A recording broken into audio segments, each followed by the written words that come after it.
So as the chair or the president of the committee, I would like to welcome you, all of you, and thank you for being here. We will listen to the presentation of Bastien Pagli. The work of Bastien Pagli, entitled, so in English, Diversity of El Niño, La Niña Events and the Oceanic and Atmospheric Impacts. En français, Diversité des événements El Niño, La Niña et leurs impacts océaniques et atmosphériques dans le Pacifique Sud. That work has been supervised by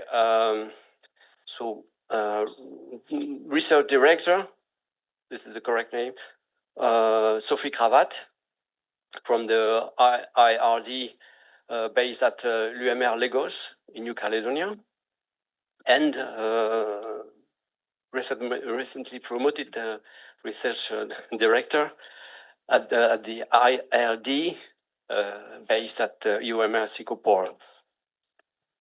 And the work will be examined by the committee, which is composed of, by alphabetic order, Mr. Julien Boucharel from the IRD, based at the l'UMR Lagos. Ms. Caramperido Cristina, Associate Professor at the Atmospheric Sciences of Department in University of Hawaii. Mr. Mathieu Legain, Research Director also at the IRD, based at the UMR Marbec in Sète, south of France. The affiliate professor Mike Fadden,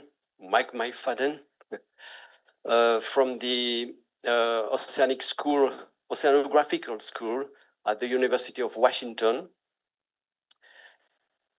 He's a reviewer of that work, and the second reviewer is Mathieu Legain, and that's all. And me, Pascal Ortega, from a professor at the GEPA Sud laboratory at the UPF. So let's go for 45 minutes of presentation, and then the committee will ask questions, and I hope the candidate will answer. And then we will go for a closed session to deliberation, and then we'll come back to announce the result. So, Bastien, you have 45 minutes. Yorana, bonjour, hello, dear jury members, thank you for being here. And my name is Bastien Pagli, and I'm going to present my PhD research about the diversity of El Niño and La Niña events and their oceanic and atmospheric impacts in the South Pacific. So here, diversity means that each El Niño and La Niña events are different, and we will focus on a vast area in the South Central Pacific, French Polynesia, where a gap still needed to be filled in terms of the understanding and characterization of these impacts.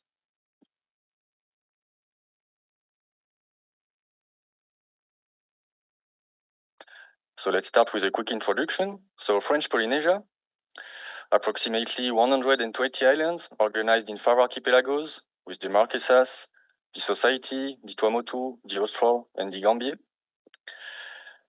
Usually, here in French Polynesia, we used to compare the size of this area with the size of the European continent. So by overlaying these maps, we can see that if the Austral were in Sardinia, the Marquesas will be in the middle of Sweden.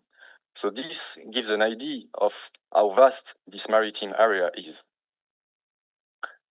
El Niño and La Niña have been many times related to some climate extremes over the regions. For example, in 2021, an unprecedented drought was observed in Wapao in the Marquesas, as well as in Rematara in the Austral, both during La Niña years. Recently, during the rainy seasons of 2023-2024, the drought occurs in Tahiti during El Niño year. We also observed massive coral bleachings in 2016 and 2024, and both occurred during El Niño years. And maybe some of you remember the devastating cyclonic season of 1982 or 1997 that devastated many islands in French Polynesia, and both occurred during El Niño years.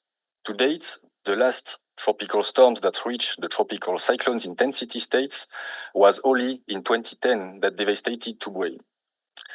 From that, no tropical cyclones formed directly over the region of French Polynesia. So this gives an idea that El Niño and La Niña events directly influence French Polynesia regions. But these impacts are not systematic, and the aim of this PhD is to better understand how ENSO and its diverse events are related to this kind of extreme events.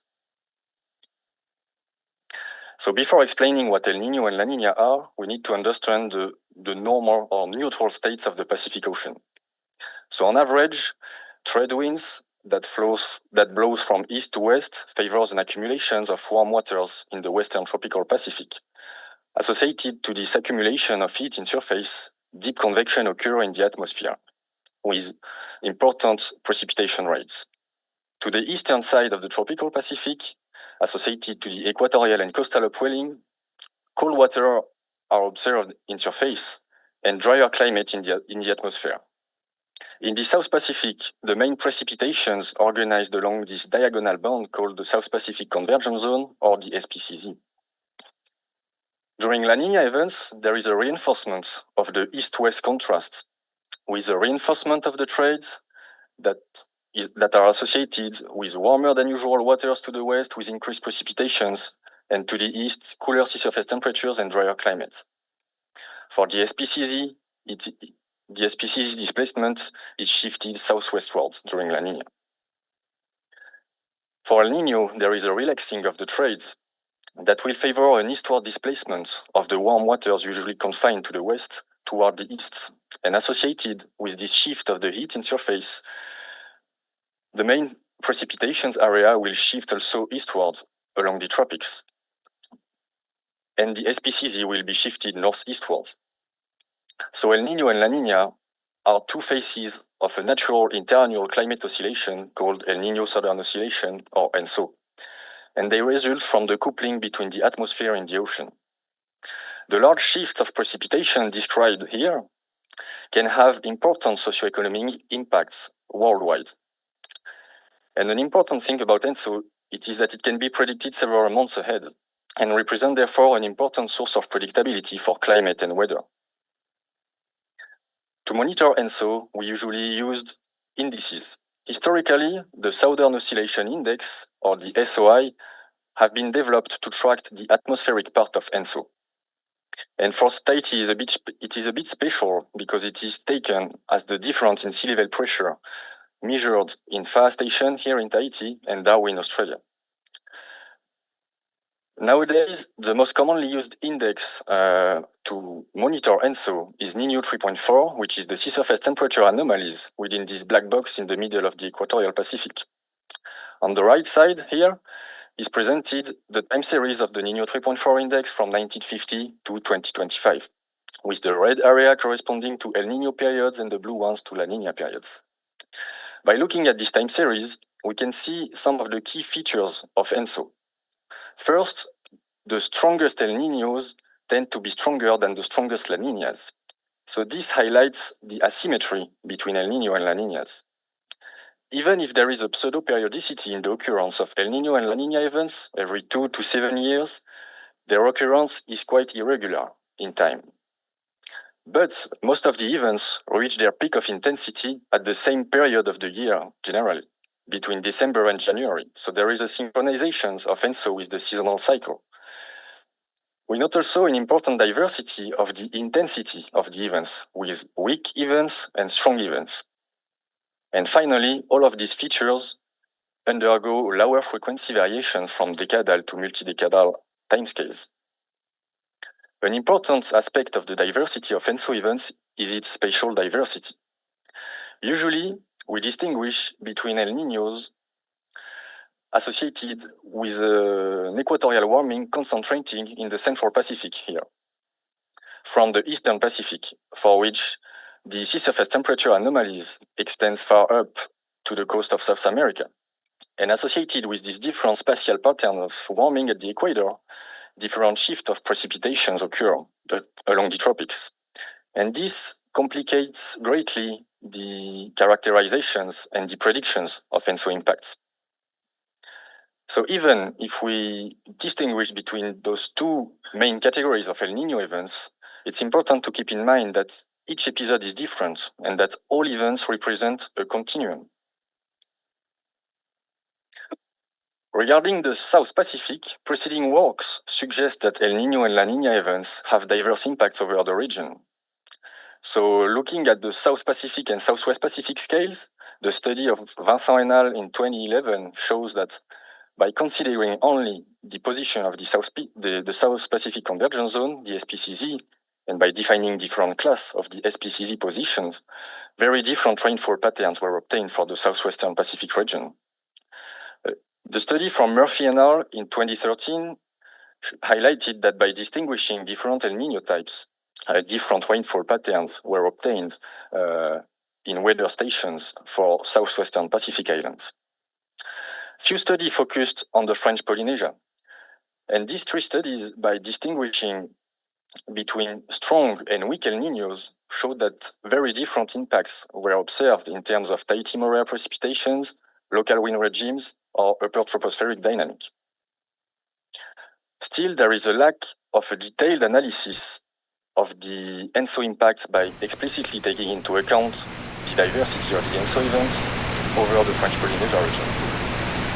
And therefore, more refinement is needed. So this brings us to the scientific questions we will try to answer throughout these presentations. So we know that ENSO impacts the regions, but as we said before, more refinement is needed given the diversity of El Niño and La Niña events. So by taking explicitly into account this diversity, what are the conditions of the atmosphere and the ocean that we can expect over the regions? And then once we will understand that, we try to understand how this modification of the ocean and the atmosphere from one year to another can modulate high impacting extreme events like tropical cyclones, marine heat waves, or extreme rainfall. So first we will begin by describing the diversity of El Niño and La Niña impacts, atmospheric impacts, focusing on the rainy seasons here for the French Polynesian region. And then we will move to the modulation of tropical cyclones and marine heat waves. And we will end by conclude and talk about the perspectives of this work and summarizing the different scientific contributions and activities I've done during these 3 years of PhD. So we start here by focusing on the austral summer season or the rainy season, extending from November to April. So as shown on these maps, showing the mean precipitations with the shading, the mean surface winds with the arrows, and the mean sea surface temperatures with the black contours for the French Polynesian regions, we see that the extension of the SPCZ over French Polynesia during rainy seasons from November to April yield these mean precipitations over most islands of French Polynesia, while Marquesas experience a drier climate because they are a bit too north to be directly influenced by the SPCZ. So it's important to keep in mind this mean picture of the climate over the region, because later on in this presentation, I will show anomalies with respect to these mean states. So to describe the interannual variability of space climate in French Polynesia, we look at 3 variables at the local scales here, as shown by the black box on the globe. And we looked at relative sea surface temperatures, which is the sea surface temperatures relative to the tropical mean, the precipitations, and the low-level zonal wind. So we computed interannual anomalies averaged from November to April for these 3 variables. And we then apply a hierarchical classification algorithm to form groups of years that are the most similar in terms of the interannual anomalies of these 3 variables. So it's called the multivariate hierarchical classifications. The hierarchical feature of this method allowed us to choose the number of clusters that permitted to reach the level of refinement expected in this work. So here are presented the 6 clusters in terms of relative sea surface temperature anomalies for the French Polynesia region, with the different islands highlighted here in black circles. So the red region corresponds to warmer than usual relative sea surface temperatures, and blue regions correspond to colder than usual relative sea surface temperatures. So to link these diverse local clusters with the large-scale ENSO known diversity patterns, we present here the large-scale composites of relative sea surface temperatures associated with each cluster. And we retrieve the extreme Eastern Pacific El Niño here for the first clusters, composed of 2 years, the Central Pacific El Niño here is composed of 7 years, and a mixed clusters defined by our approach called strong mixed El Niños, with the 2 years of 1991 and 2015. Half of the years analyzed fall into this neutral combined with Eastern Pacific La Niñas years, with very weak anomalies over the regions, and the La Niñas are divided in 2 clusters, the Central Pacific La Niñas with 8 years, and some very strong mixed La Niñas that popped out from the clustering here. So the results of this clustering analysis informed us about 2 things. That first, ENSO dominates the interannual variability of the surface climate in French Polynesia. And then is that the intensity of the equatorial anomalous warming at the equator and its spatial patterns or its longitude are the main drivers of the diverse, the interannual variability here. And it's important to note that if we take only the classical Niño 3.4 index and that we compute its average values for the different clusters formed here with the box plots colored by clusters, we see that the only use of this single index falls short in distinguishing between the extreme EP and the strong mixed El Niños, as well as the 2 clusters of La Niñas. So then we looked at different variables to describe the impact associated to the diverse ENSO clusters. So here are presented the precipitations and surface wind anomalies associated with the 3 El Niño clusters to the top and the neutral and 2 La Niña clusters to the bottom. So it's interesting to see that for 2 events that we will qualify an El Niño between, for example, Central Pacific and extreme Eastern Pacific, very different precipitations anomaly patterns are obtained. For La Niñas, a general drying is obtained over the region of French Polynesia with a reinforcement of the trades, and the spatial extent and the intensity of the anomalies are stronger during strong mixed La Niñas. So then, in order to understand these diverse precipitations anomalies associated with the diversity of ENSO, we looked at the different mean position of the South Pacific convergence zone associated to each cluster. Here, represented on this figure with the colored lines. Each color corresponds to one cluster with the same color code as used as before, and the mean SPCZ position is represented with the black line. So we see that during extreme EP El Niño, we obtain this fully zonal SPCZ over the French Polynesia region. For Central Pacific El Niños, we obtain a more moderate northeastward displacement of the SPCZ, and the strong mixed El Niños clusters distinguish from the extreme EP by the zonality of the SPCZ directly over the French Polynesia region. Even if the SPCZ associated to the strong mixed El Niño is zonal east of 165 degrees west, it is not as zonal as during extreme EP El Niño over the French Polynesia region. And for La Niñas, we obtain a southwestward displacement of the SPCZ. So one issue with that approach is that for some clusters, we have only 2 years, and this can introduce some noise in the analysis. So to overcome that issue, we took advantage of atmospheric simulations forced by observed sea surface temperatures over the same periods. And the advantage of the CAM6 simulation is that we have 10 different members, so 10 realizations of the systems. And this consists in artificially multiplied by 10 the number of years contained in each class. And by projecting these different years for the 10 members of the simulations on the clustered years, obtained on the observations, we retrieved the main differences in terms of SPCZ positions over the French Polynesia region. So this increased the robustness of the analysis and informed us on the driving role of sea surface temperatures in driving this diverse atmospheric response. So then, to further understand these variations of precipitations associated with the different ENSO clusters, we looked at the low-level moisture flux divergence, which is a variable that explains the most the variation of precipitations. And by decomposing these terms in different contributions, we show that the main changes of precipitation that we observed at over the French Polynesia regions results from the anomalous wind that transports the mean state moisture.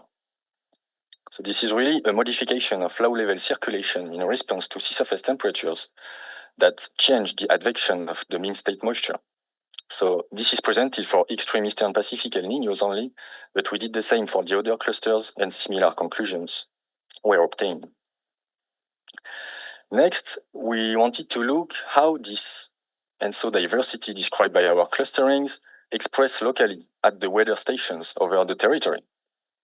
So we looked at the Météo-France weather station spread over the different archipelagos of French Polynesia. And here I will present few of the results for some stations. Here, for example, on the top right for Hivawa in the Marquesas, each bar is colored corresponding to the ENSO clusters, and the height of the bars represent the precipitations anomalies actually recorded at the stations over past years. So it is clear that for Marquesas, it is during strong mixed El Niños and extreme EP El Niños that more precipitation than usual are observed, while Central Pacific El Niño yield close to neutral or a weak drying conditions. For Rapa, for example, in the Austral, the signal is a bit noisier, maybe due to the influence of subtropics and their dynamics. Still, we obtain a significant drying for extreme EP El Niño and strong mixed La Niñas. So then it's interesting to note that when looking at more central islands here over French Polynesia region, it is only Central Pacific El Niños that yield more precipitations than usual, with a drying associated with other ENSO clusters. And this local scale analysis allowed us also to highlight some local effects for high islands, like Tahiti. Here, where we have stations on the eastward and leeward side of the islands, we see very different precipitations anomalies associated with the different ENSO clusters. So in that part, by combining different sources of data and our clustering analysis, we highlighted the importance of considering ENSO diversity for the French Polynesian islands and for characterize them correctly. So then, after that, we will move to the influence of El Niño and La Niña events on extreme events by starting with the tropical cyclones analysis. Here are presented all the tropical systems that have been named between 1981 and 2024 over the southwestern Pacific region. The red tracks corresponds to the systems that impacted French Polynesia. In other words, the tracks, the tropical systems that passed within the red squared box. So we see here that French Polynesia is on the eastern edge of this very active tropical cyclone region.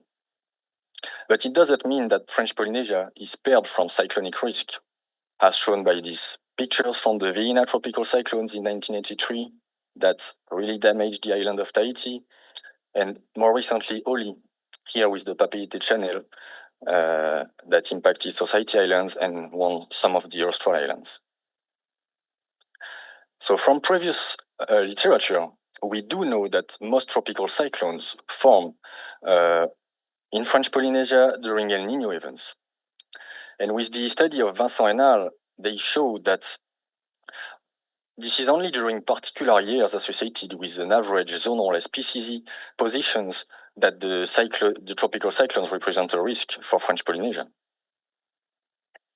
By looking at the temporal evolutions of the cyclonic activity over French Polynesia from 1981 here to 2024, each cyclonic season being colored corresponding to our ENSO clusters,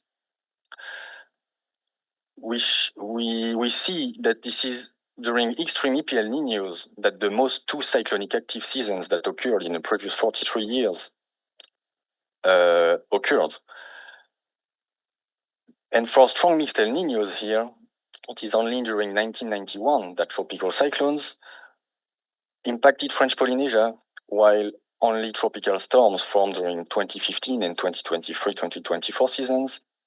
And as we said before, the last tropical cyclone that passed through the French Polynesia regions was in 2010 with the tropical cyclones Oli. So the question is, can we better understand the link between the cyclonic activity over the regions and ENSO, including its diversity? So here, if we present all the tracks of the tropical systems that were presented on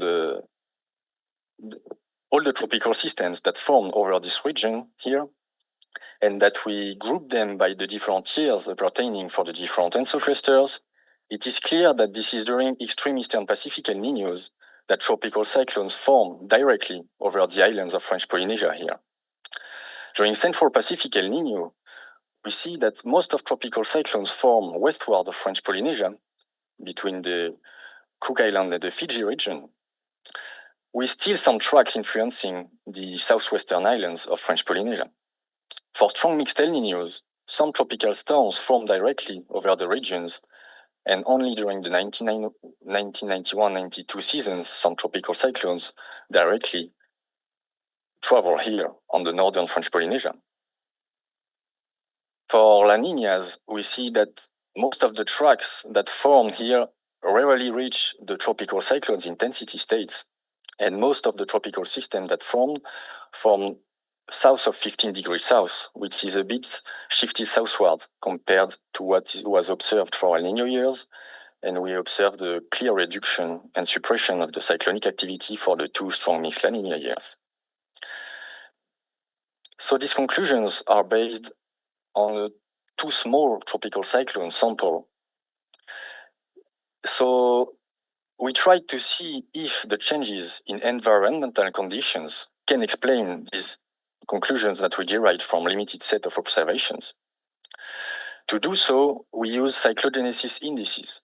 So quickly, a cyclogenesis index is a mathematical function that will take as the idea of a cooking recipe all the ingredients that are favorable for tropical cyclones to form, like high mid-tropospheric humidity, high sea surface temperatures, high low-level surface vorticity, and low vertical wind shear.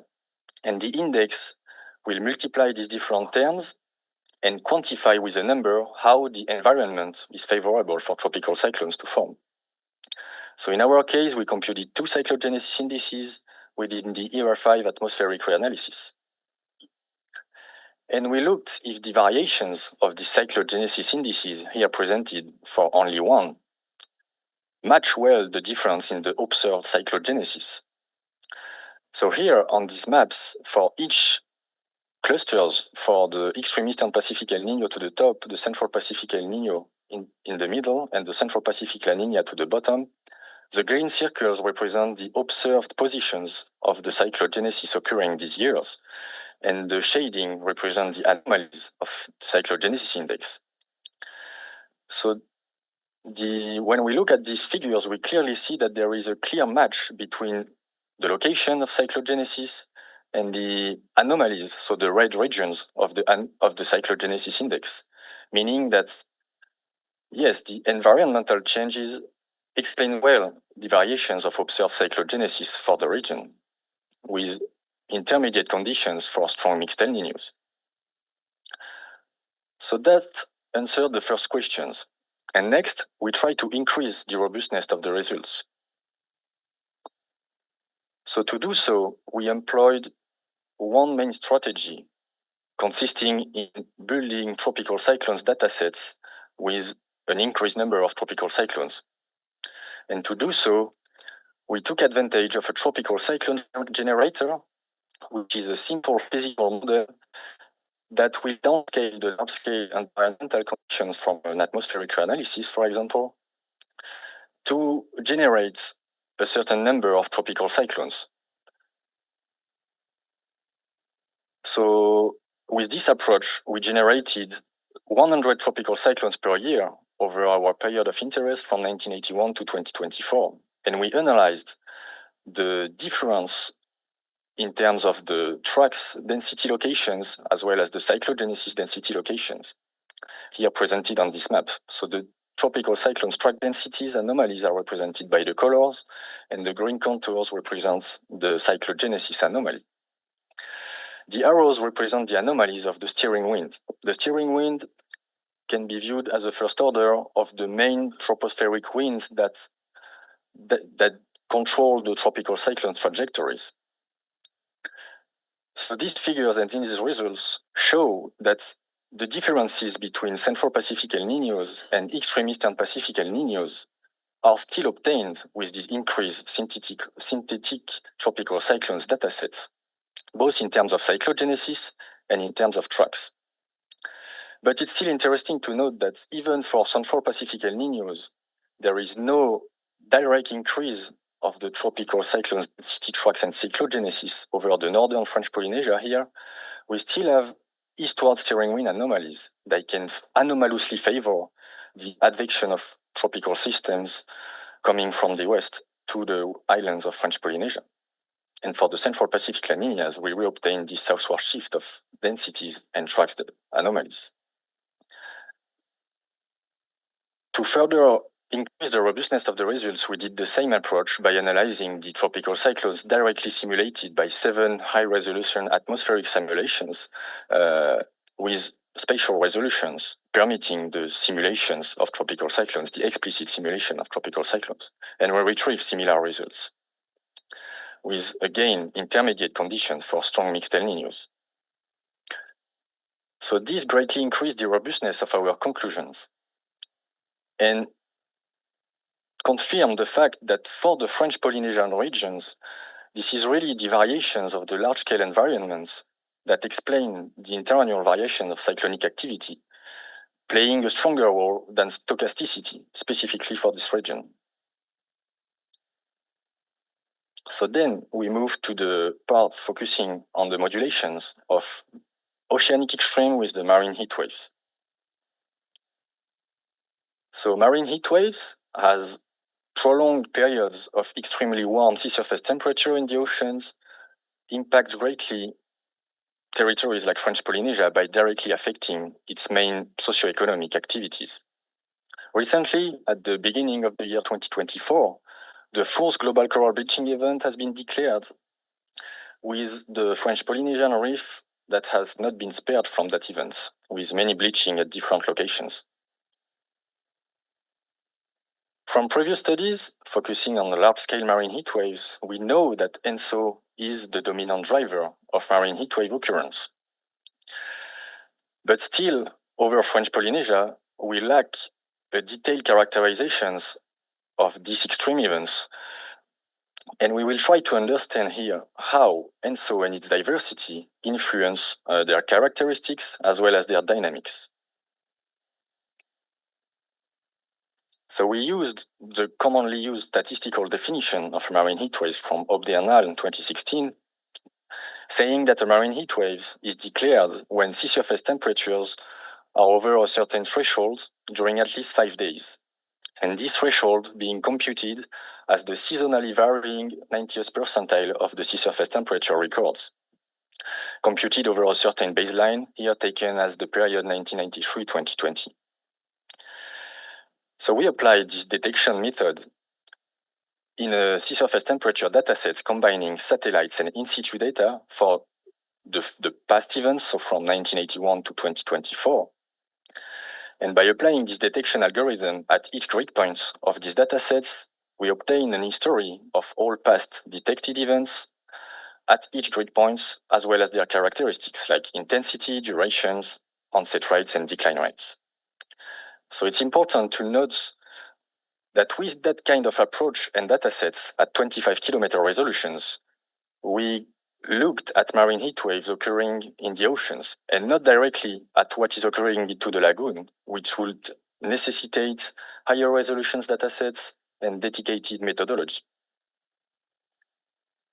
So by looking at this history of past detected events, here we present the annual number of marine heatwave days per archipelago, corresponding to each colored line, from 1981 to 2024.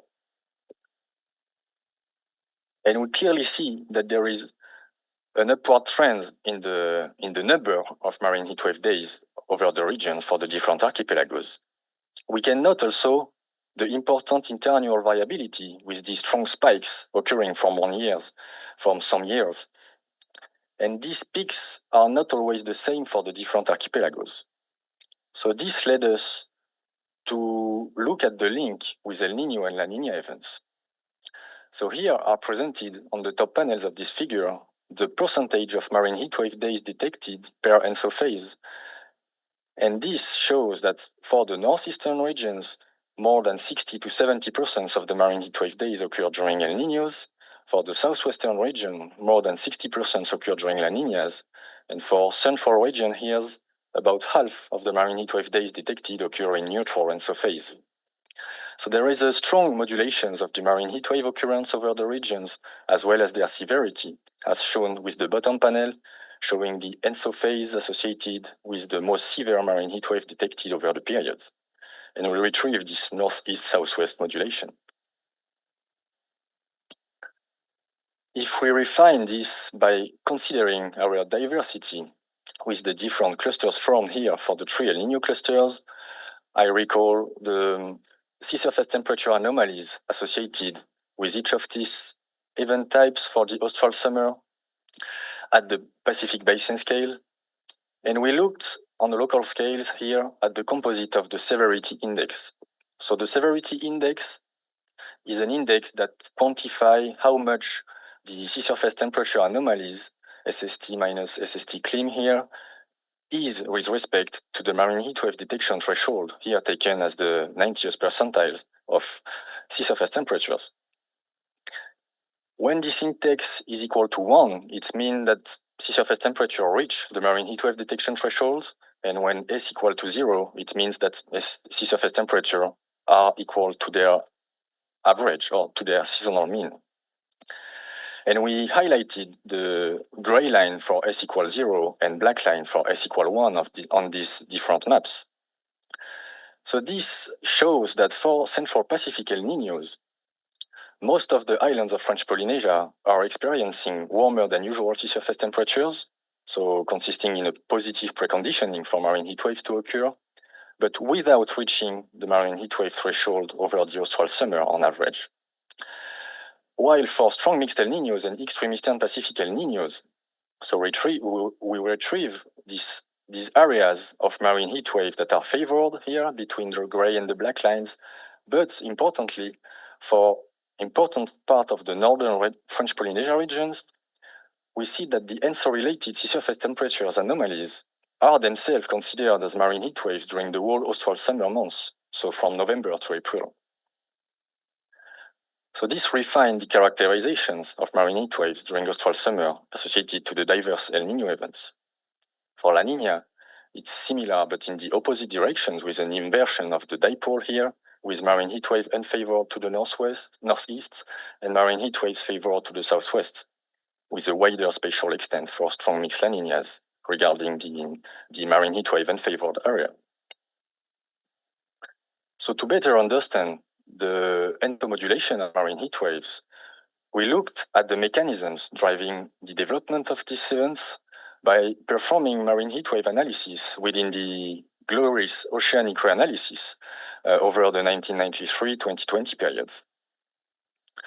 By performing heat budget analysis for all the marine heat wave detected and by quantifying the different contributions of the terms involved in the temperature evolutions of the mixed layer of the surface ocean, following previous literatures, we classified the past marine heat waves in three types. Those driven mainly by the oceanic horizontal advection, here in red, those driven by the air sea fluxes, the Q marine heat waves, and those driven by the residual term, here composed mainly of the mixing processes and other processes not taken explicitly into account. So here represents the different proportions of the three marine heatwave types I just presented over the austral summer season for French Polynesia, to see that the Q marine heatwaves, the marine heatwaves dominated by the air sea fluxes, are dominant for most islands of French Polynesia, except for the Marquesas and northward, where the advective marine heatwave dominates. The residual marine heatwave becomes dominant in the near equatorial regions, where vertical processes becomes highly dominant and important. So to further understand the development of the different types of marine heat waves, here we looked for Q marine heat waves. So for marine heat waves driven by air sea fluxes, the decompositions of the net air sea flux. Looking at the net short wave term associated with the solar radiations and the latent heat flux term associated with evaporations. And on these maps are presented the average of the anomalies of these different terms during the development of all the Q marine heat waves. And it appears clearly that on average, it is mostly the latent heat flux variations that drive the development of these marine heat waves, meaning that these marine heat waves tend to develop in weaker than normal wind conditions associated with anomalously low evaporations, keeping the heat in the mixed layer. For advective marine heat waves, we did the same by looking at sea surface height anomalies and surface current anomalies to show that most of these marine heat waves tend to develop with eastward current anomalies to the north and southeastward current anomalies to the southwest. So this helped us to interpret the modulation of marine heat waves by ENSO.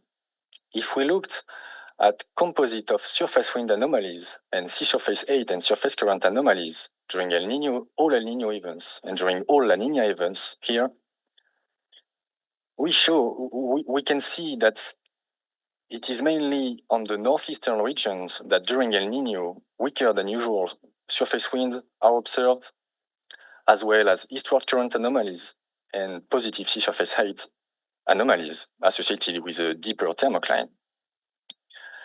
And this favorable for marine heat wave to develop, as we shown previously, are obtained to the southwest for La Niña events. So this really helped us to understand these northeast and southwest modulations of marine heat wave occurrence during ENSO events. So then it's time to conclude and to talk about the perspectives of this work. So as a conclusions, with this schematic view of what is happening during extreme eastern Pacific El Niños, we have at the equator strong sea surface temperature anomalies that extends toward the east. This anomalous warming at the equator and its positions will induce surface wind anomalies, here represented by the black arrows, that will shift and modify the moisture flux divergence, that will shift and give this fully zonal orientation for the SPCZ, yielding these marked precipitations, anomalies, and winds directly over French Polynesia. So this zonal shift of the SPCZ directly over the northern French Polynesia creates an area where the cyclogenesis becomes anomalously favorable, yielding the observed tropical cyclones and very important tropical cyclone activity during these kind of years. And the modifications of surface air sea fluxes over the region as well as the oceanic circulations yield to an important shift of the area where marine heat waves tend to develop. For Central Pacific El Niños, associated with a more central sea surface temperature anomalies and more moderate ones, the circulations anomalies generated are a bit westward shifted compared to Eastern Pacific El Niños, therefore shifting more moderately the SPCZ northeastwards with more moderate precipitation pattern anomalies for French Polynesia. The cyclogenesis reinforced area is confined west of French Polynesia and not directly over the islands of French Polynesia, but still the eastward steering wind anomalies, here represented by the green arrows, can enhance and favor the advection of tropical cyclones to the Austral or the Society Islands. And the modification of the wind here favor the marine heat waves for most islands except in the Austral. And as we've shown with this mixed cluster, there is mixed events between these two categories that represent intermediate conditions in terms of all these impacts. For La Niñas, it's the opposite with anomalous cooling at the equator, reinforcing the trades over French Polynesia, shifting southwestward the SPCZ and the cyclogenesis formation area, yielding to a main drying over the regions and these modulations of tropical cyclones and marine heat waves. These patterns are amplified and shifted southwestward during strong mixed La Niñas. So some of the perspectives of this work. First, we talked a lot about this dipolar structure of the sea surface temperature anomalies over the regions, with warmer than usual to the northeast and cooler than usual sea surface temperature to the southwest, and the inverse during La Niñas.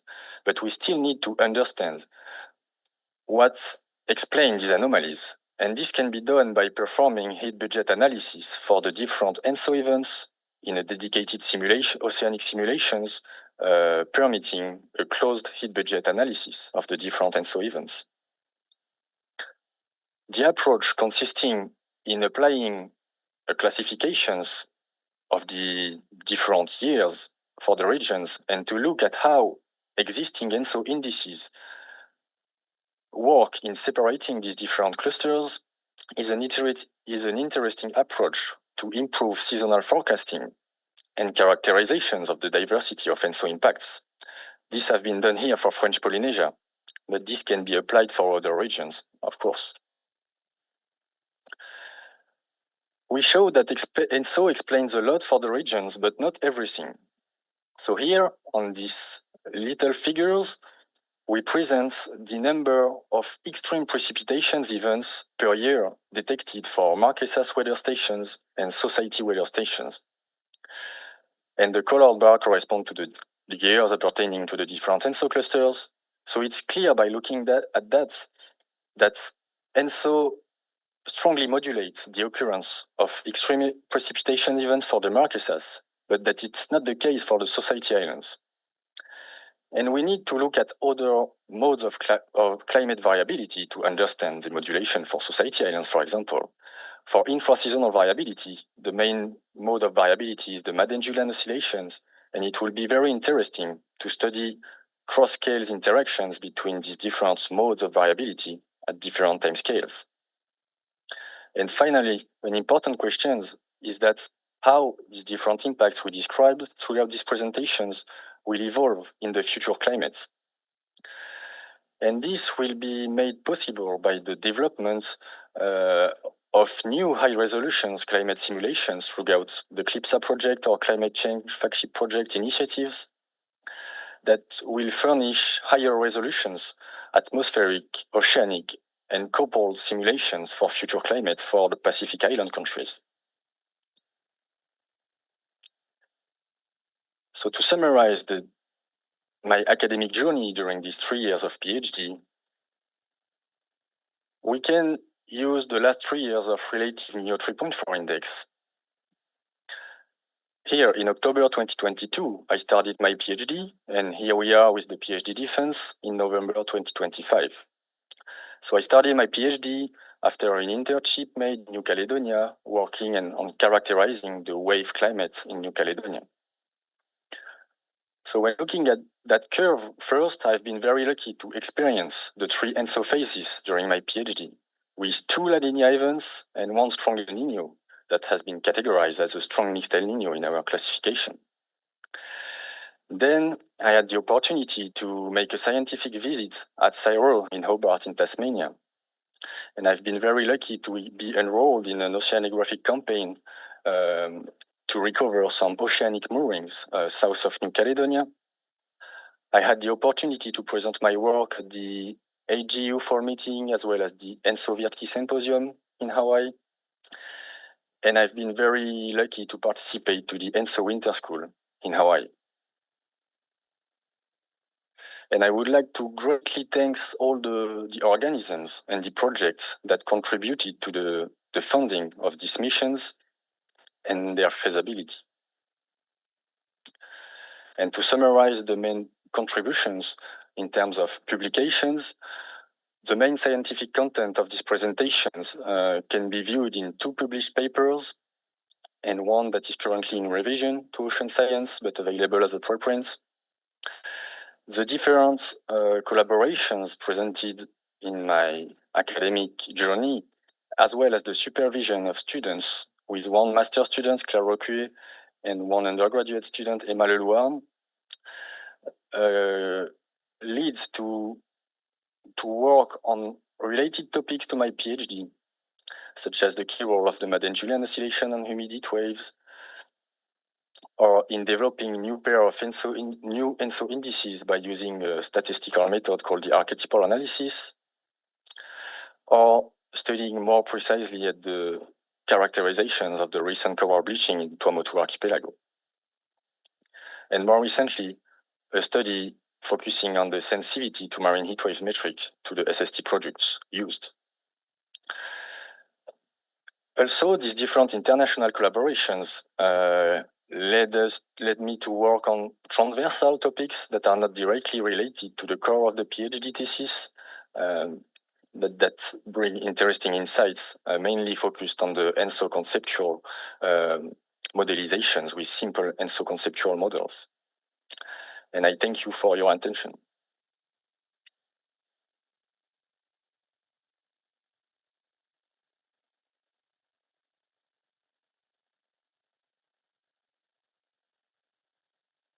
Thank you very much, Bastien. 50 minutes, it's okay. So now we are starting the question session. Can you see the committee or not?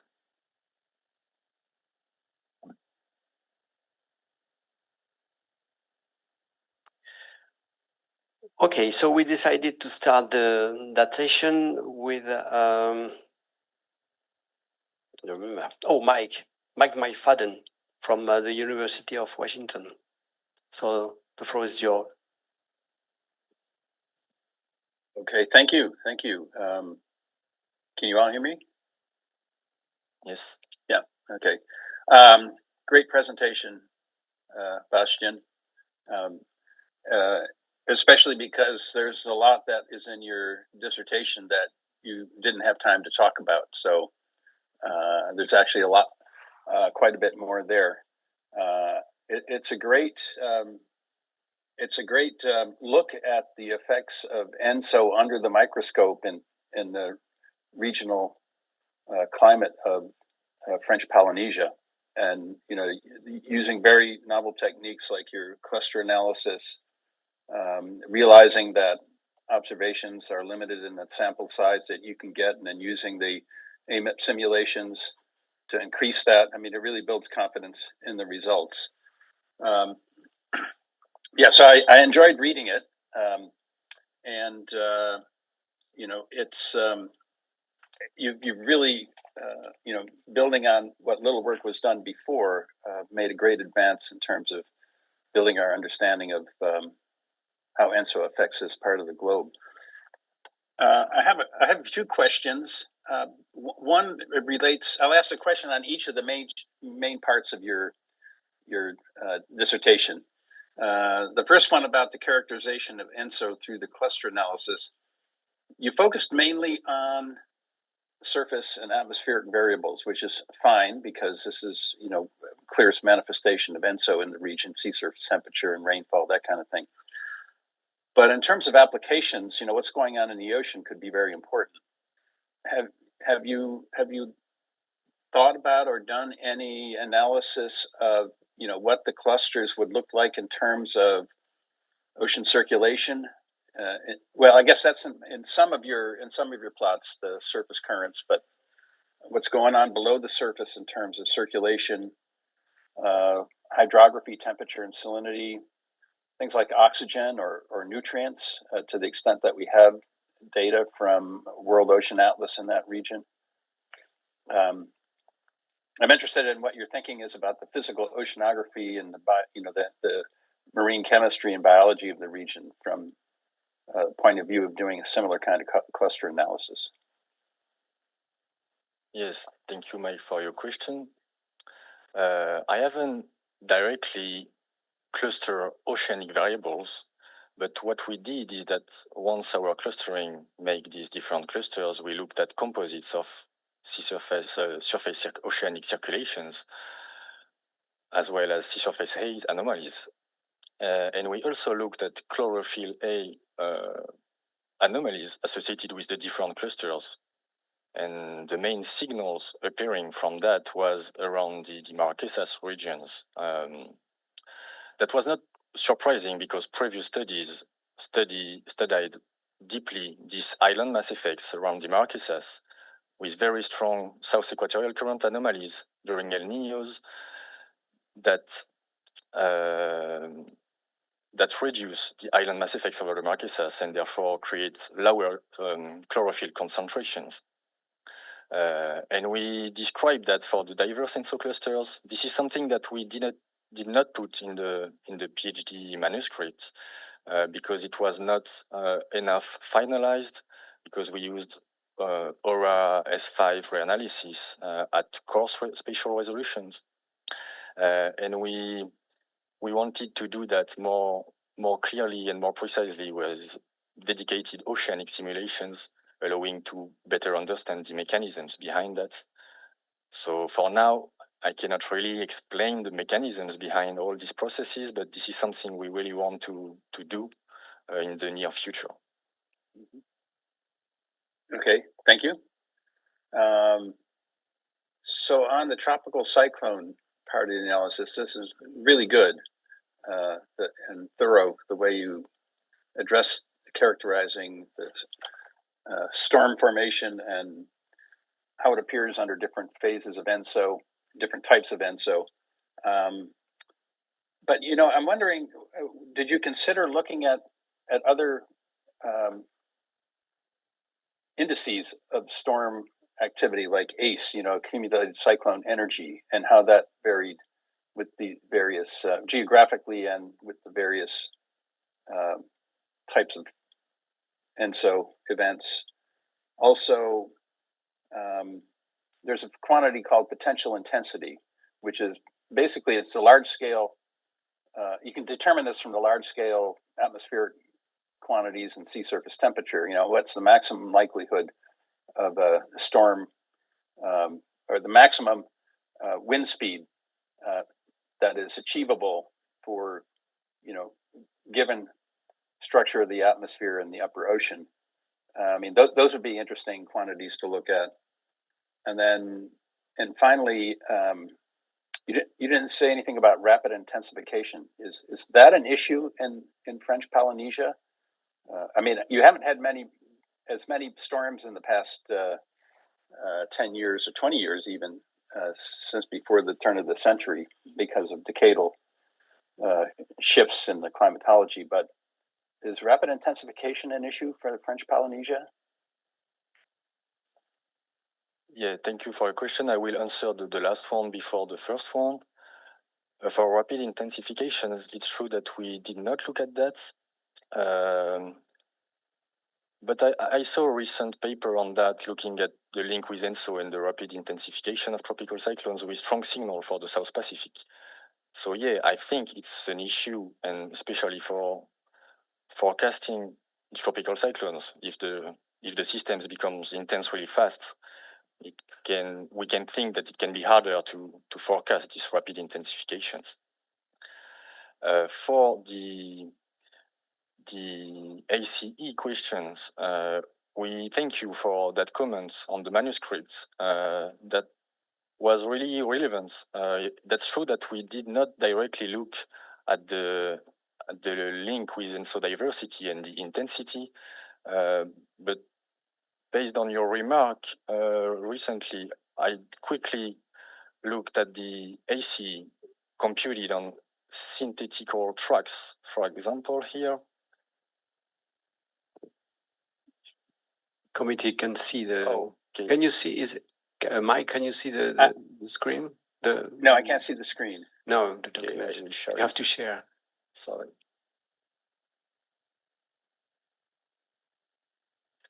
Okay. Can you see the screen now? Yes, now I can. Thanks. So just, yeah, so based on your comment, I've looked at the accumulated cyclonic energy computed as this simple formula consisting in summing all the maximum wind speed, so the intensity of tropical cyclones squared. So we looked at the AC composite anomalies here for the synthetic tropical cyclones database. And yeah, as you supposed, some interesting features appear with also an important modulations of the intensity with the different ENSO clusters. So we still need to understand what part of that anomalies are due to the increase in number of tropical cyclones or whether only in terms of intensity. And a good way to do that is, as you said, to look at potential intensity that can help understanding how the large-scale variations of the environments can explain this such modulations of AC. Okay, great. Yeah, I appreciate that you followed up on that. It's a very nice graphic, very informative.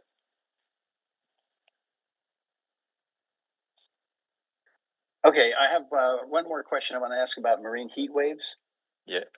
And you did a very nice job of describing the patterns and the trends and the mechanisms involved in these and how ENSO modulates marine heat waves in the region.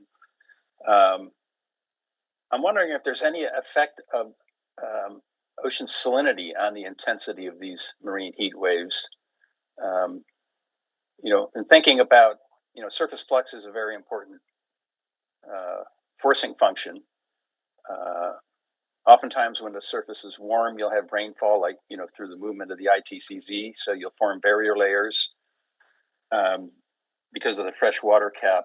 And so the combination of warm sea surface temperatures, rainfall, and barrier layers, it seems like it could boost the amplitude of some of these marine heat waves. And I'm sort of wondering about the effects of salinity on the intensity of marine heat waves in the region and whether you thought about that.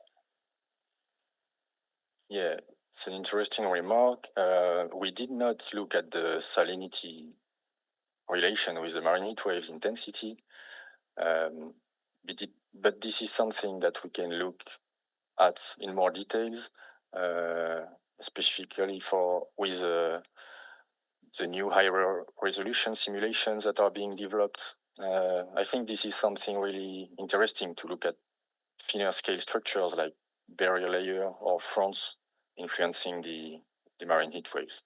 But our approach was more large scale approach for first characterizations, but yeah, we need to go on. Right. Thank you. Yeah, this is kind of a second order question, but it made me think about whether there might be some impact. And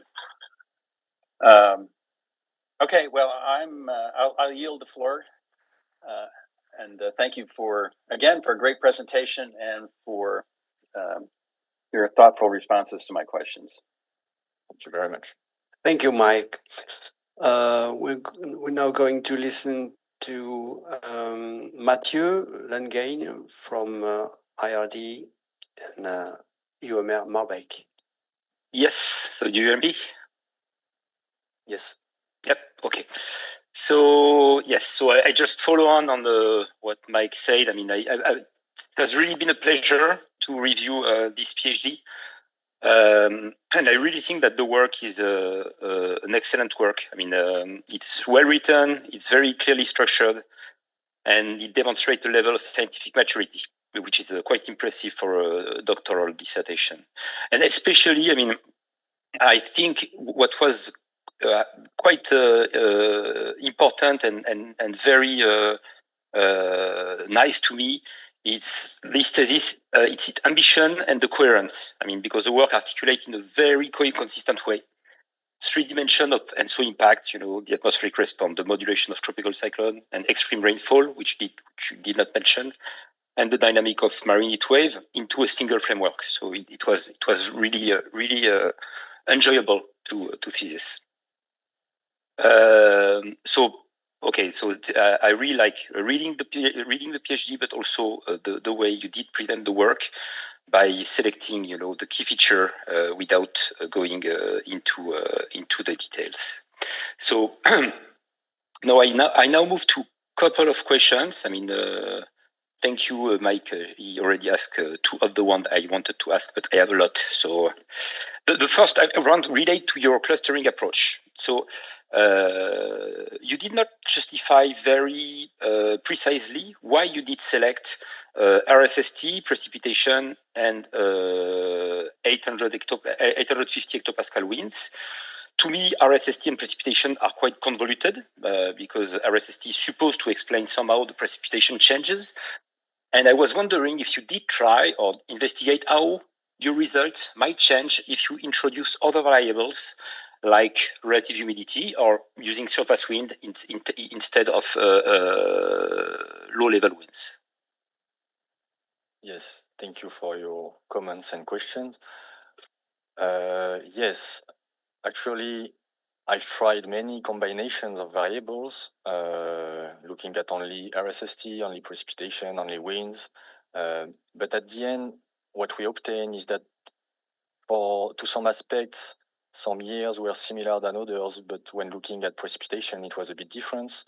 So we wanted to look at it in this multivariate way to really group the years together, yielding a coherent classes of coupled ocean atmospheric impacts.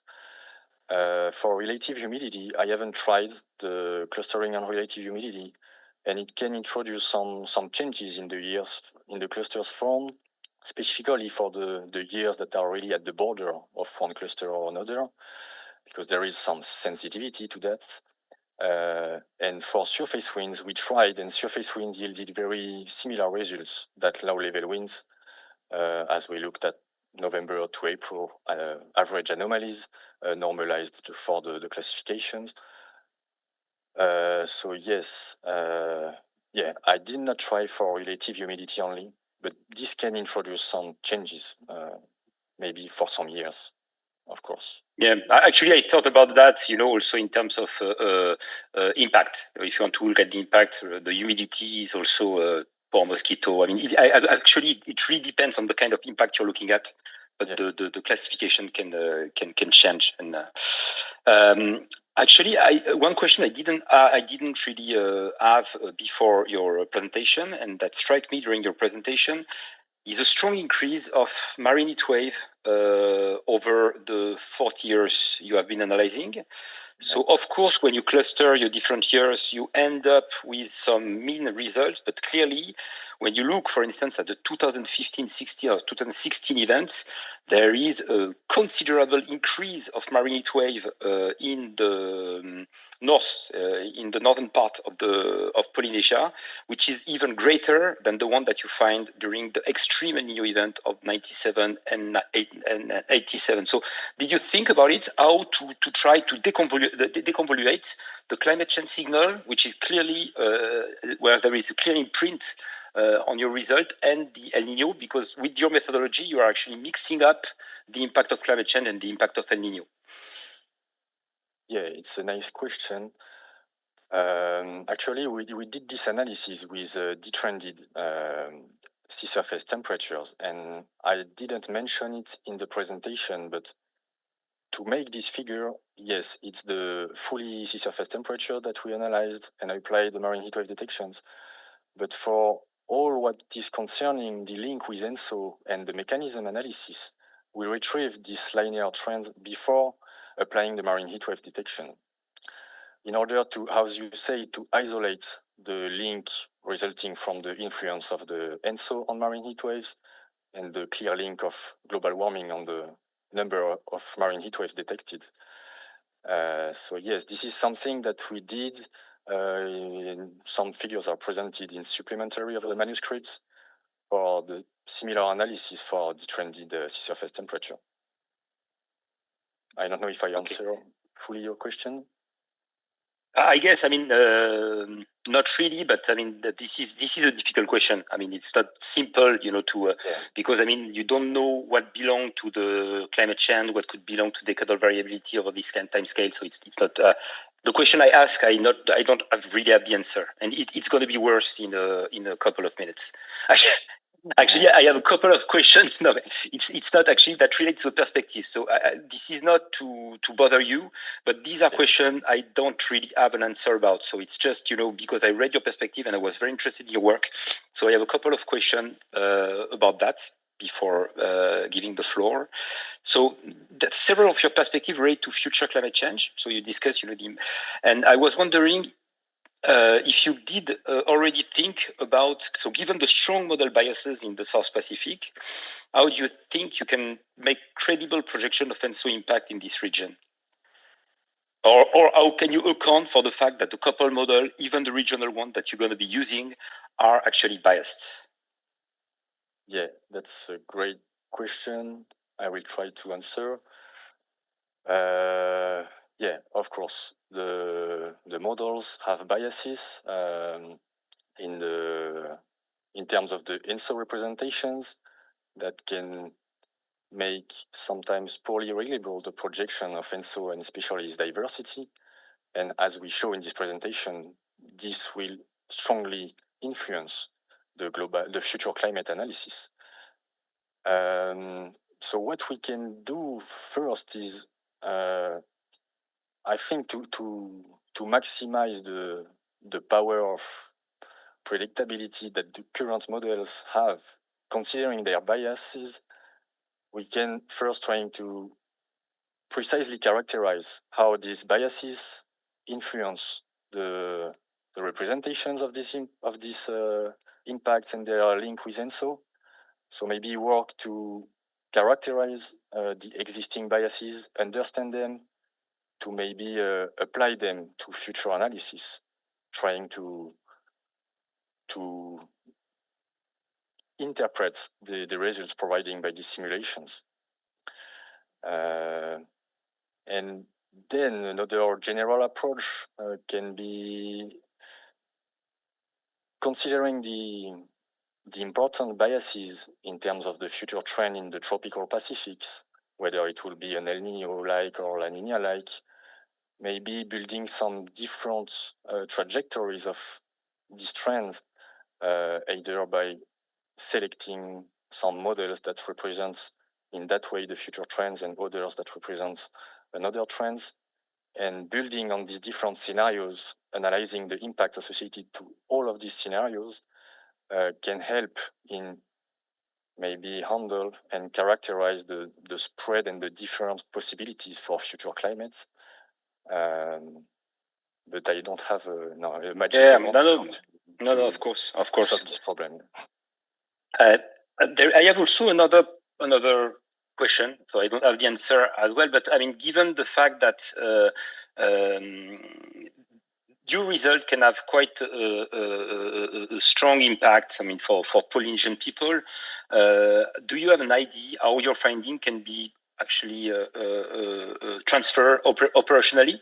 Can it be used, for example, in seasonal forecasting or for early warning system in French Polynesia? You know, some really practical application for whatever, for marine heat wave or for tropical cyclone. Yes, I think this is the aim of providing such results, is to help in forecasting these impacts at the local scale. I haven't in mind a precise strategy to translate all these results into an operational forecasting tool, but I know that currently here in French Polynesia, some researchers like Vatean Wissansin are working on AI-based forecasting tools that can help maybe mixing different kind of data and incorporating such results in such forecasting systems it would be interesting to see if AI-based models can forecast such events. And then, given the operational models used for predictions, I don't really know how to transfer that to that kind of approach. But yeah, we are working also Météo-France and discussing a lot about these results, and yeah, maybe that can help to some extent. In any way, I mean, it's really not an easy question because it relates somehow to the the predictability of CP and EP events. So, which is not currently very the lead at which you can predict it will be an EP or a CP is not very large. So it's not an easy question. I have the last one. Actually, so you look at these ENSO impacts. I was wondering if you did think about or look at how the decadal mode, such as the IPO, for instance, interfere with the ENSO impact that you describe in your thesis. How the background variability, low frequency variability, can modulate the impact of each of the El Nino that you are looking at. I mean, I'm not sure this is feasible given the sample, but did that kind of question? Did you think about that kind of question, or? Yes, we did think about it, about this low frequency modulations of all the impacts. Sorry, I will share my screen again.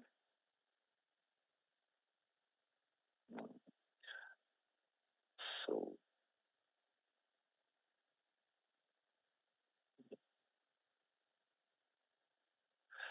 sorry.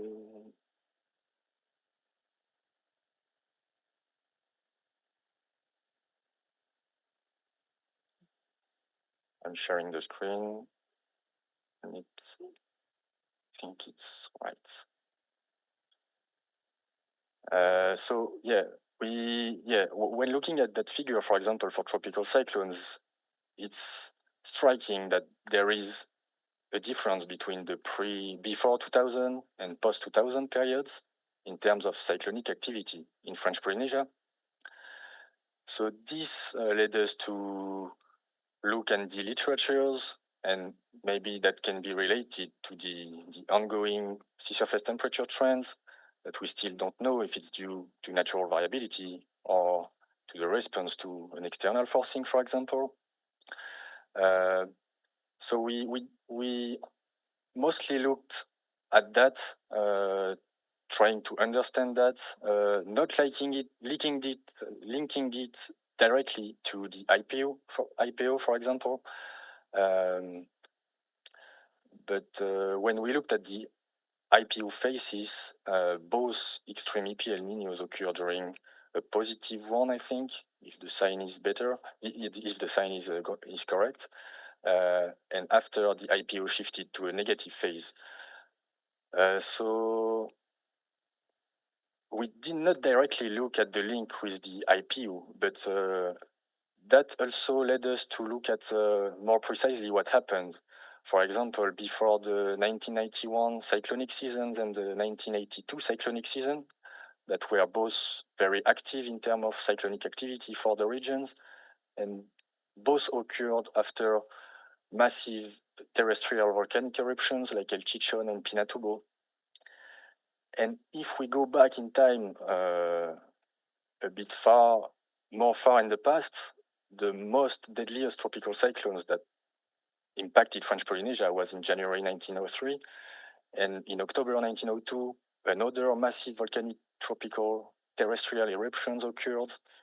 And actually, not so many eruptions of that intensity occurred in the past 150 years, about 5. So we simply evaluate the probability that 3 of these 5 massive eruptions occurred during very active tropical cyclone season over French Polynesia that are also rare. And the likelihood that this occurred purely by chance was only 3%.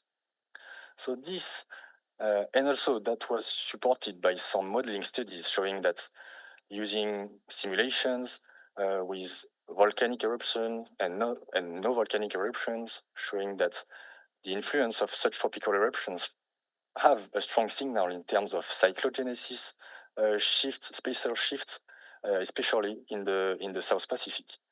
So this is the way we looked at this decadal variability without not directly relying on the IPO, because as you said, we still lack some long TC and records and observations to correctly characterize these decadal oscillations.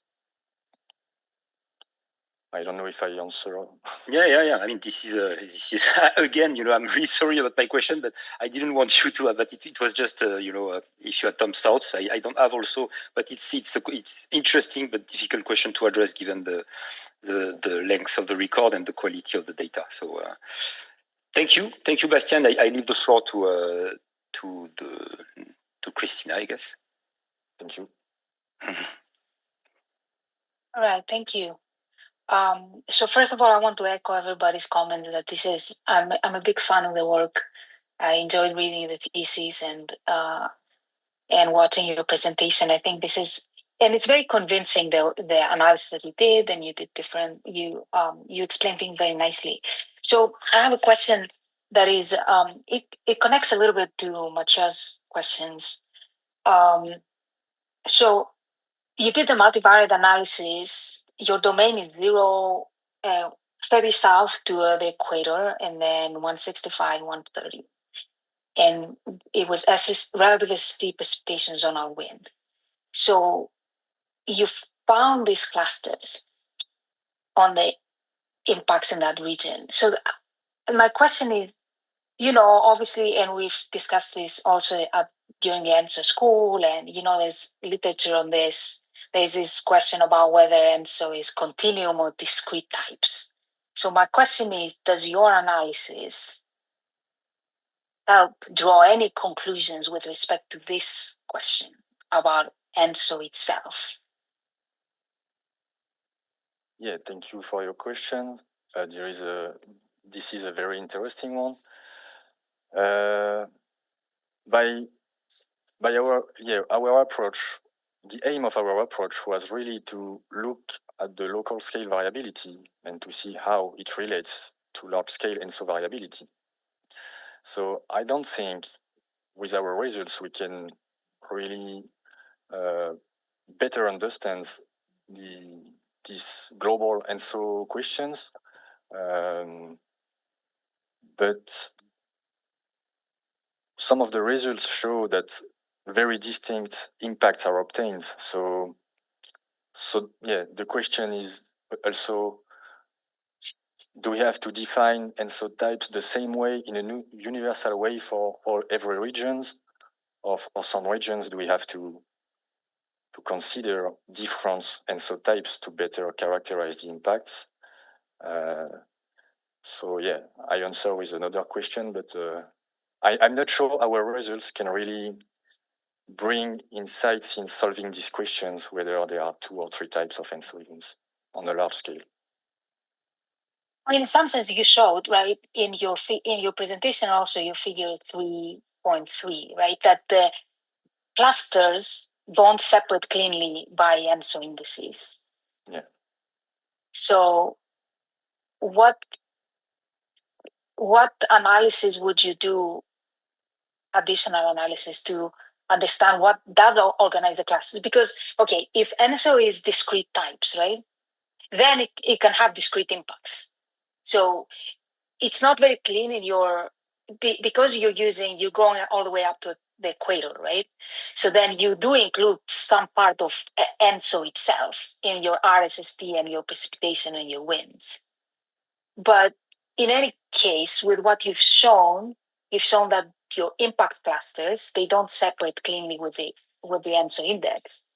And so how would you go about understanding what does organize the clusters? Because the clusters are convincingly separate, right?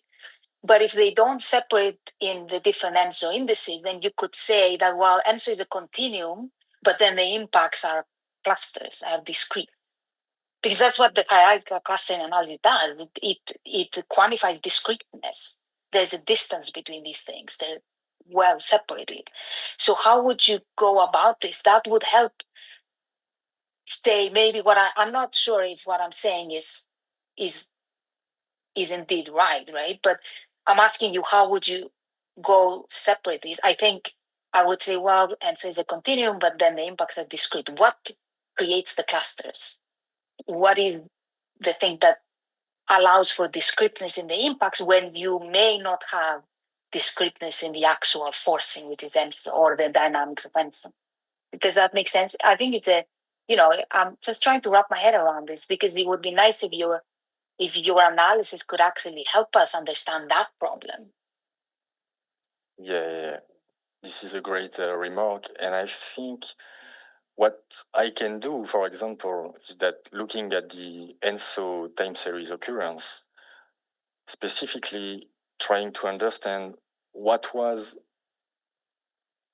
more than ENSO for these years, like tropical basin interactions, looking at other states of the other climate modes in the Indian Ocean or Atlantic Oceans.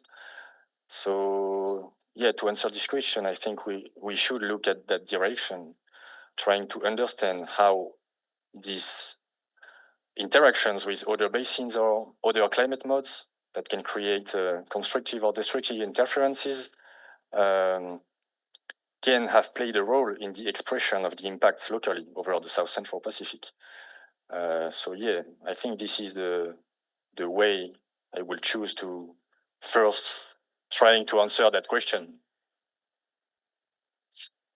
Okay, so I guess, one way is to think about what else is important. You mentioned MJO, you mentioned some things, right? That maybe what creates the clusters in the impacts is not ENSO, if ENSO is a continuum, but it's something else. It's maybe the atmosphere, maybe it would be underlying other impacts, the Indian Ocean or MJO, or maybe it's just the atmospheric nonlinearities, right? I mean, you can have discrete impacts without having discrete forcing. Can you think of any experiments that you could do with models, maybe, to do this?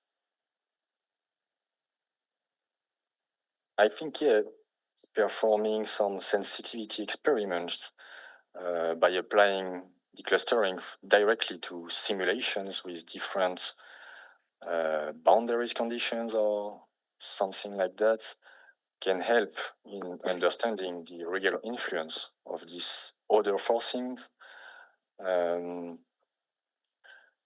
I have no precise idea of simulation in mind, but well, I don't know the answer either. I'm just thinking as we go, because I think that it would. Yeah, I think you can do. There could be experiments that can help you with that. I mean, even to be honest, just look at the. Do your cluster in a Pacific pacemaker experiment, and see what actually separates the clusters. You may end up with different clusters. I don't know. It kind of depends on the sensitivity of your. But also, you could change your domain a little bit. Did you do some sensitivity testing on your domain? Yeah, I did some tests about the sensitivity to the domain, and for some years it was sensitive, but the main ID was not changed, with the extremes being really extremely separated from the others, and the same hierarchy appeared even by changing slightly the domain. So when I say change, it was only few degree of latitudes without changing anything. But there was some degree of sensitivity for some in between years without changing the whole patterns. Maybe try to get rid of the 050. The 5 south, 0 to 5 south, maybe that, because you still want your islands to be in there, right? So you can't really go too far south, but that could be, if you cut a little bit the purely equatorial, maybe that. Anyways, so okay, no, thank you. I mean, it's not that there's. I'm thinking about the impacts of the work, right? And I think that you could my questions were on that because it's quite, and it's interesting. I guess another way of doing this is what was mentioned before. Look at different. You're doing your multivariate, but you can kind of gradually build that, right? Not just the multivariate, but kind of go with 2 variables, then 3, then because maybe so you did you do that? So you did 3 variables, right? But you could do the clustering on one or then on the pair and then on different pairs. Is that something you tested? I don't remember from your thesis. Yeah. I tested only sea surface temperatures, only precipitation. Okay. So what came out from that? And what came out from that was that sometimes for precipitations compared to sea surface temperatures, clusters that were similar, very similar in terms of sea surface temperatures, were not that much similar in terms of precipitations. Joining the questions that you just mentioned is that what explains that given similar SST patterns, we have different precipitation response. So yeah, maybe we can find some interesting insights by reapplying this methodology to find what explains these differences in atmospheric response. I think it would be interesting because the 3 doing the looking specifically at this, how well then do they separate in the Niño index space your clusters when you use different combinations of these variables? That in some sense can answer that question, what introduces the discreteness in the impacts? Yes. Okay. Well, I think that was mostly my question. I kind of try to think about this problem and the contribution like this on this bigger issue of the continuum versus types questions for ENSO itself. Thank you. Thank you very much.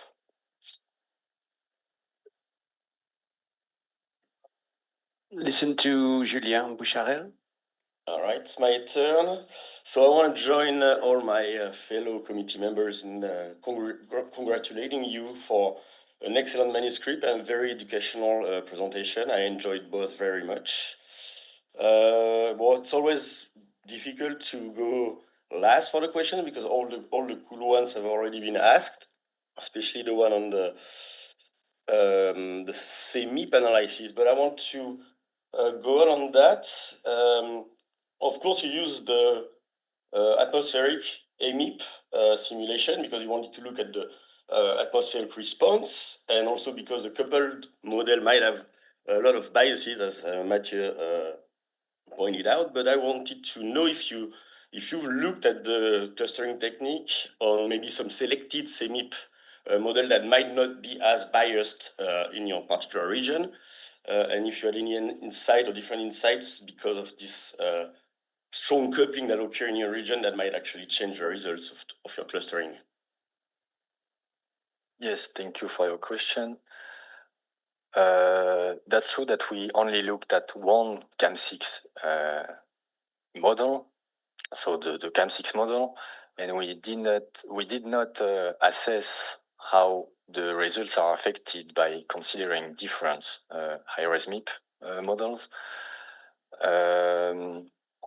For the biases for the region, I think based on previous literatures and what we have shown is the importance of representing the SPCZ as well as its interannual variations.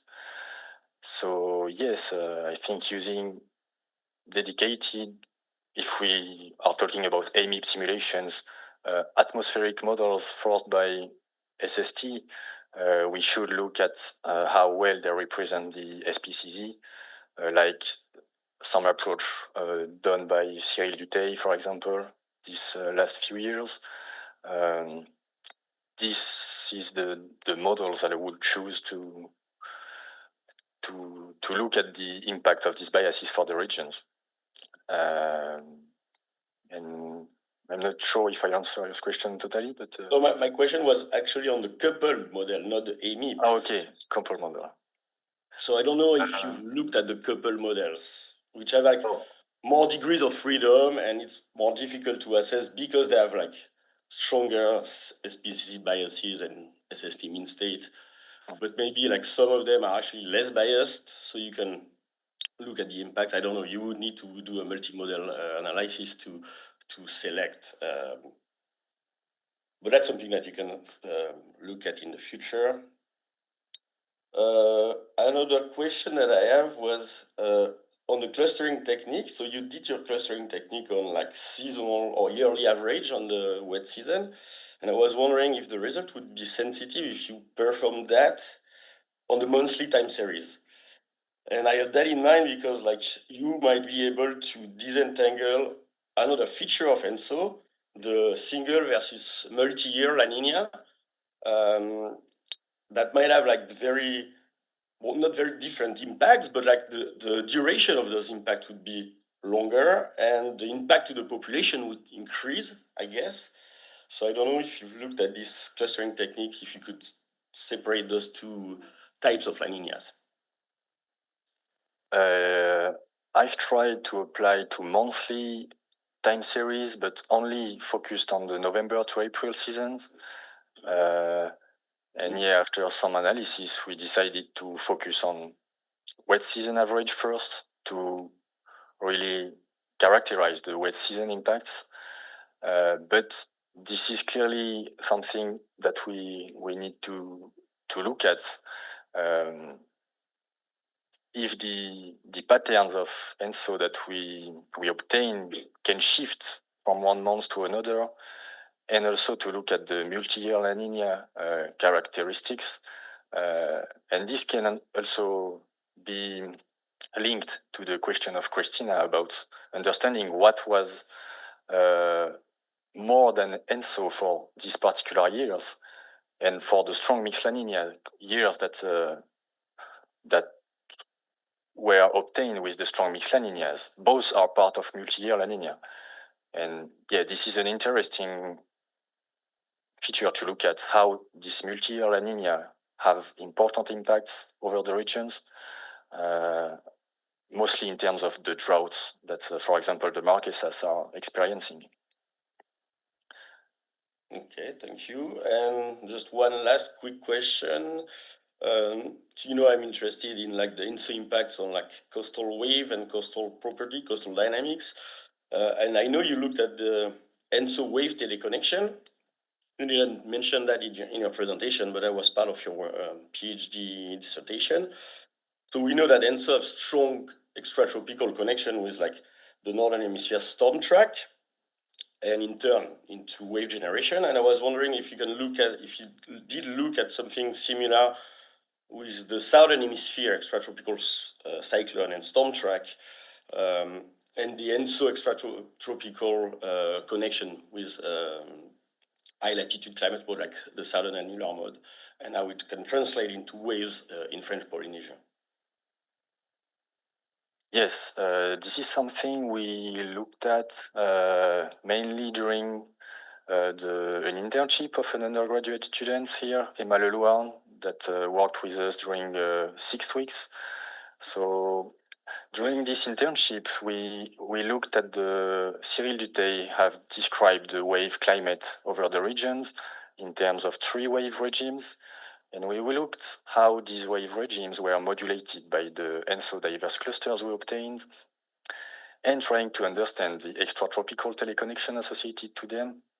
And we did find some explanations of the modulation of the regimes, especially the increase of the northern swell during the rainy season, during El Niño here, as you said, associated with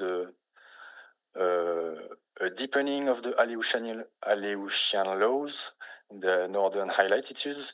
And in the southern hemisphere, we found some patterns similar to the PSA pattern, maybe linked with the South Annular mode, but we still need to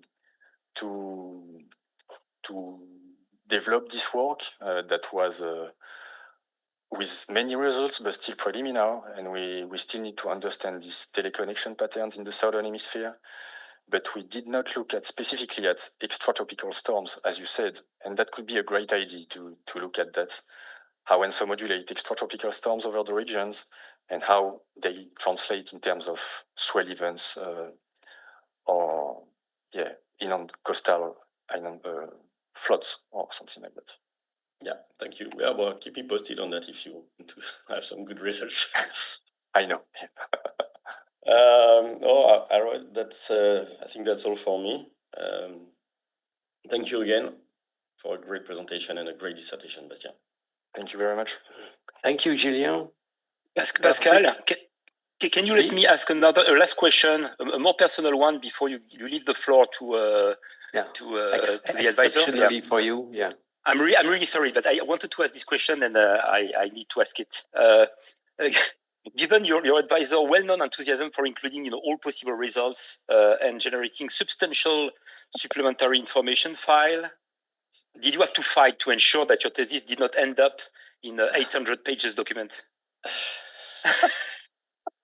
It was a great battle between Takeshi wanting to include all of the possible things in the manuscript and Sophie, maybe more reasonable, trying to select the main contents. But yeah, it was a kind of trade-off that still results in 400 pages, but no, yeah. It's okay.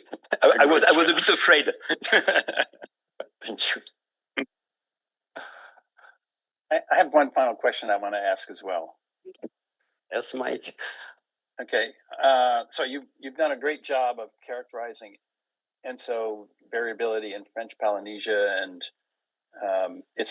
some of its impacts, and you've used a number of different observational products like satellite in situ blended products for sea surface temperature and sea level from space, AMET simulations, atmospheric reanalyses, meteorological stations in the islands. Is there anything that occurred to you in the course of your analysis that said, we don't have this data set or this observation, and it would really be wonderful if we had it? And in particular, with regard to oceanic variability, I mean, does French Polynesia have a regional observing system? And if it doesn't, does your analysis suggest any kind of systematic measurements that ought to be made going forward? Yeah, that's a great question. There is an observatory here of many observation systems, but and Météo-France provides many weather stations spread over the islands. But regarding the oceans, we still there is I think an important gap of observations regarding the oceanic dynamic. We can analyze some Argo floats, but we don't have some moorings or buoys for waves or moorings for currents and temperature and salinity. And I think if we have missed some data during the thesis, it would have been some oceanographic one. Looking at the properties of the oceans, because it's like a desert where we don't really know what happens. Even the mean circulations around the islands, we still don't really know its mean states, its seasonal cycles, and even more its interannual variability. So this is something that might be developed, but it will take many years. But still, we have some high resolutions that are already developed or being developed during the different projects I mentioned during the perspectives that can really help in have a first insight of the high resolution circulations in the oceans. So this is something that will come in the next years, I think. Okay, thank you. Yeah, I guess for those high resolution simulations, you need something to verify it, to ensure that the model is actually producing something that looks like reality. Exactly. Yeah. Okay. Thank you. Thank you very much.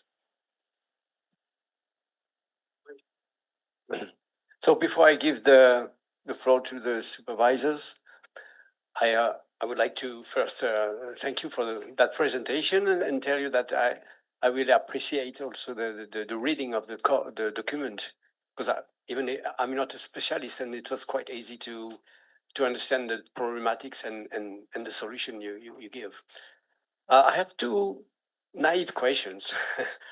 The first is you consider the RSST box, the 3.4, the Niño 3.4 box, but when I see the figure 1.8 in your document, or I think it's 3.3 in the presentation, no. Naively, we can see that the box, the Niño 1+2, could be more pertinent to quantify the strength of El Niño, and if I mean the El Niño phase is stronger when the warm pool goes very far in the east. So this position at the east of the ocean must be more pertinent. Did you try or to use that box? We did look at the different ENSO indices with Niño 4, Niño 3, but not directly Niño 1+2. And your presentation is slide 15. It's not the time series of the Niño 1+2, but it can be seen that if we have a look on the east, extremely east, it's more pertinent. Could be more. It's a naive question. I maybe there's an explanation. You see, yeah, that one. If you look at extremely east, the difference is it could be better to distinguish the two Niño event. For Niña is not so pertinent, but for Niño, so. Yeah. So this is the problematic of characterizing ENSO diversity. So the different boxes gives information of where in longitude. Okay. So it could be interesting to look at Niño 1+2, and especially, but also, yeah, there are some El Niños that are only coastal, called the coastal El Niños, and I think these El Niños are associated with anomalous warming in the Niño 1+2 regions, but cannot have any influence of the South Central Pacific. So it just quantified the strength of the El Niño phase. Not everywhere in the Pacific, not only in the French Polynesia, of course. Just the strength. This is what you did. It's a possibility to quantify the strength of the El Niño by looking only at the extreme eastern Pacific, because when convection occurs over the eastern Pacific, it means that the different feedbacks involved in the oceanic and atmospheric couplings extend far to the east. So it can be a solution here to look at different locations, especially the Niño 1+2, to complement the Niño 3.4 indices. And this is something that is done in the ENSO monitoring. I think they looked at all the Niño boxes to have an idea of how the anomalous warming is located and how intense it is. But yeah, the challenge is to find one index or a pair of index that synthesize all the needed informations to understand the state of ENSO. And considering its intensity and its spatial patterns can be a way to best to characterize that. Thank you. And the second question, last question, is you consider the period from November to April, and inside that period, do you have a look at which month the maximum, if we can have a maximum of the intensity of the ENSO occurs? Yes. So what I did is that I look at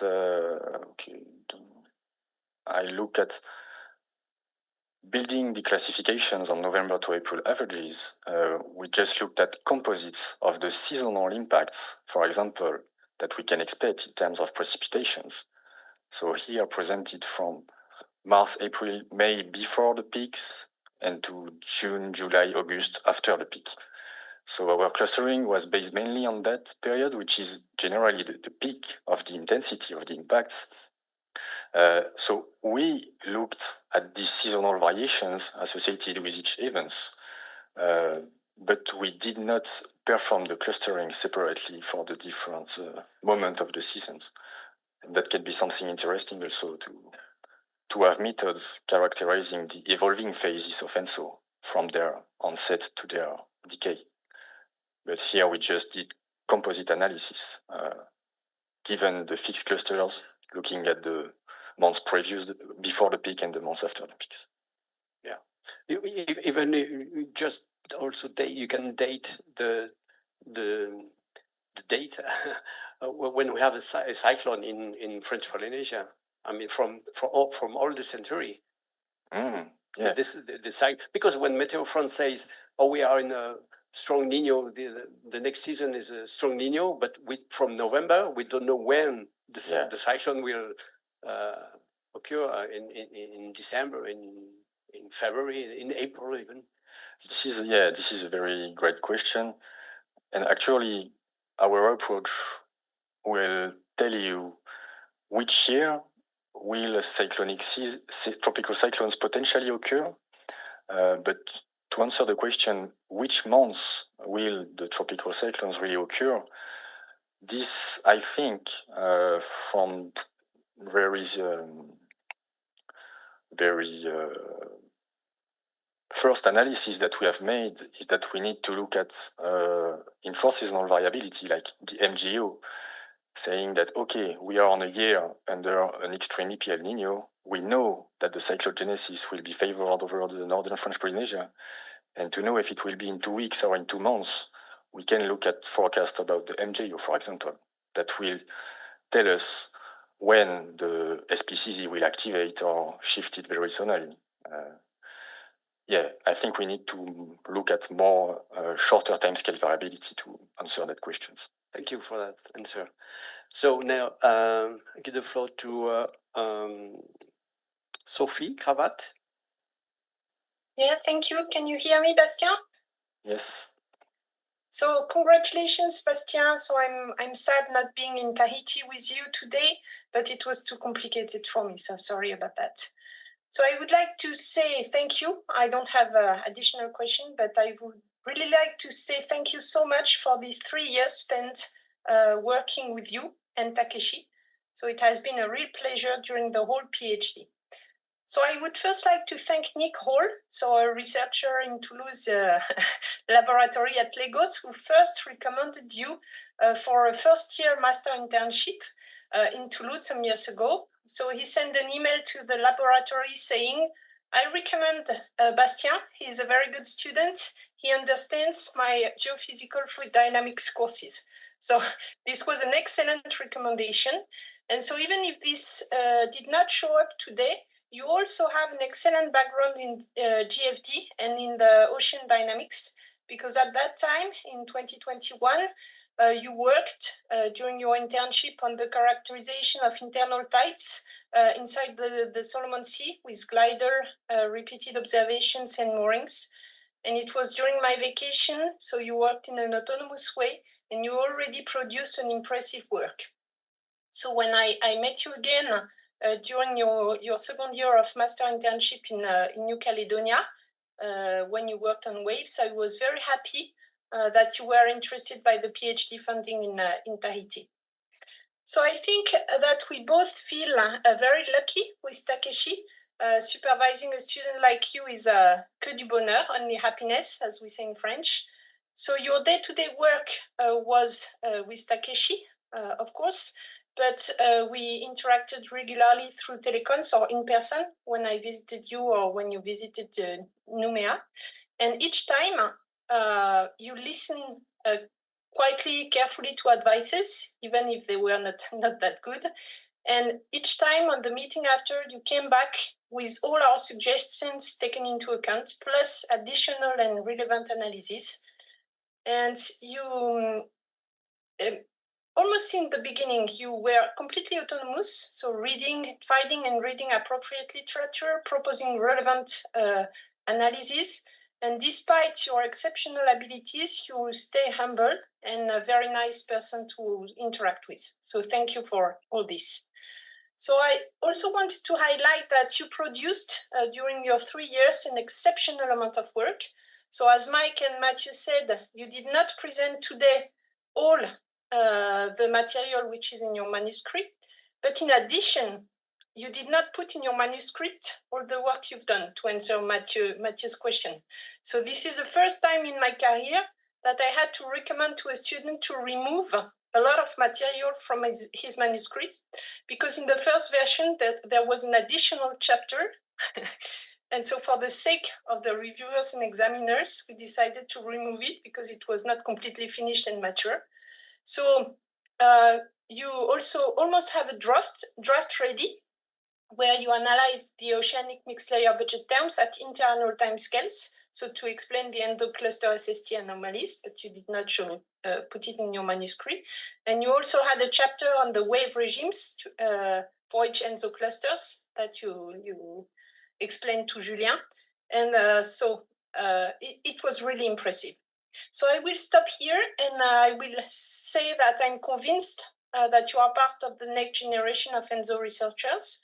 So Takeshi and I had the same PhD supervisor, Joël Picot, some years ago now. And I feel that we pass the ball to you now, and that you hold all this legacy in your hands. And I'm convinced that you are meant to be an excellent researcher. And I hope to have the pleasure to work with you soon as an IRD researcher. So thank you, Bastien. Thank you very much, Sophie. Takeshi? So yeah, Bastien, so I prepared a text in French, but I think I'll try to switch it to English.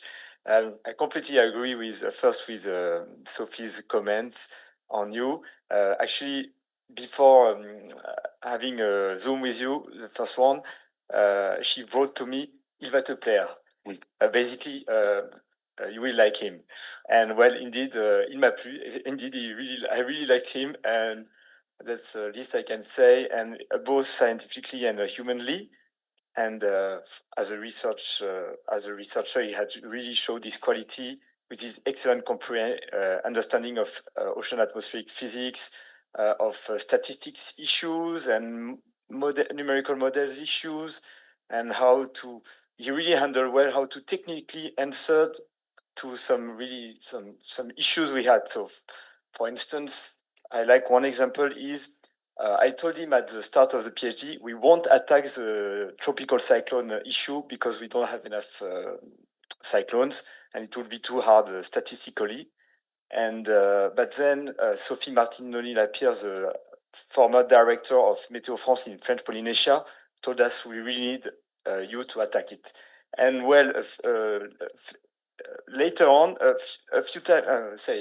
maybe a few weeks later, he showed me the result of the tropical cyclone generator model, and he just decided by himself to use this kind of model, and that was an excellent idea to really and better understand tropical cyclones here, and all this with volcanoes and all this was really an excellent memory for me of like a very intense research problem to solve and pieces of the puzzle coming together.